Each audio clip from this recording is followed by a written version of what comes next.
اچھا، حلالے کا حکم شرعی کیا ہے؟ حلالے کے بارے میں ذرا روشنی ڈالیے پلیز۔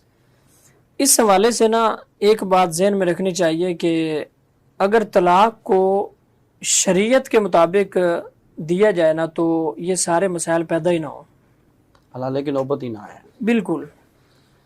طلاق جو ہے نا اس پر قرآن مجید بھرا پڑا ہے، قرآن مجید کے احکام جو ہیں، آخر کوئی تو وجہ ہے نا جو اتنا ڈیٹیل کے ساتھ اللہ تعالیٰ نے بیان کیا ہے۔ سورۃ الطلاق پوری نازل کی ہے، باقی صورتوں میں اس کی وضاحت ہے۔ جس طرح نکاح کا پورا ایک پروٹوکول ہے، آپ جب نکاح کرتے ہیں اس کے پورے احکام ہیں، تو طلاق کا بھی ایک پورا طریقہ کار ہے۔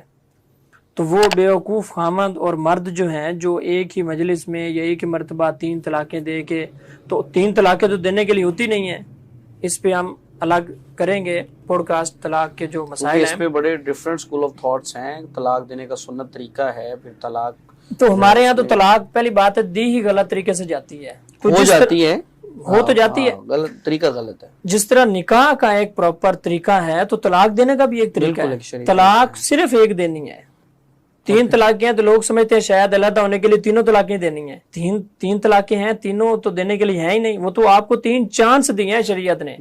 بھئی آپ کا مقصد الگ ہونا ہے نا، تو آپ صرف 1 طلاق دیں، تو وہ جب عدت گزرے گی تو آپ الگ ہو جائیں گے، جدا ہو جائیں گے۔ بعد میں آپ جب کبھی سالوں بعد بھی ملنا چاہیں گے تو نکاح کریں گے اور دوبارہ آپ اکٹھے رہ لیں گے۔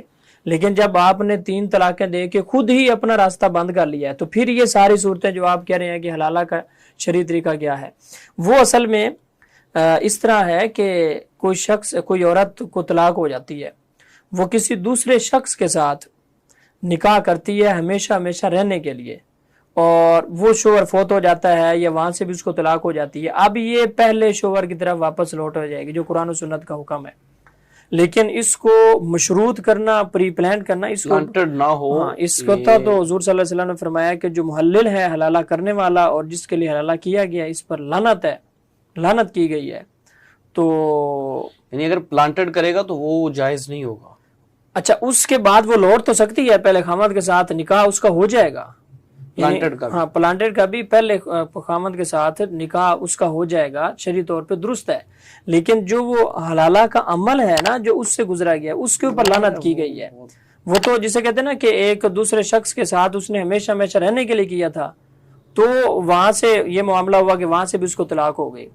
تو پہلی چیز یہ ہے، ہمارے لوگوں میں نا یہ مسائل، یہ مسئلہ اتنا زیادہ پوچھا جاتا ہے، 3 طلاقیں دے کے آگے پھر اکثر مفتیان کرام سے پوچھتے ہیں کہ اب اس کا حل کیا ہے۔ جب وہ کہتے ہیں اب کوئی حل نہیں ہے، سارے راستے تم نے بند کر دیے ہیں، پھر خود ہی کہتے ہیں اچھا وہ حلالہ جو ہوتا ہے تو وہ نہیں ہو سکتا۔ یعنی لوگوں کو حلالے کا پتہ ہے اور یہ پتہ نہیں ہے طلاق کیسے دینی ہے۔ تو طلاق کا جو درست طریقہ کار ہے اس کی اویئرنیس لوگوں کو دینی چاہیے۔ تو جو شخص شادی کر رہا ہے، نکاح کر رہا ہے، اس کو کم از کم یہ بنیادی مسائل ان کا تو پتہ ہونا چاہیے۔ تو جب طلاق کو سنت طریقے سے دیں گے تو ان چیزوں کی ضرورت نہیں پڑے گی۔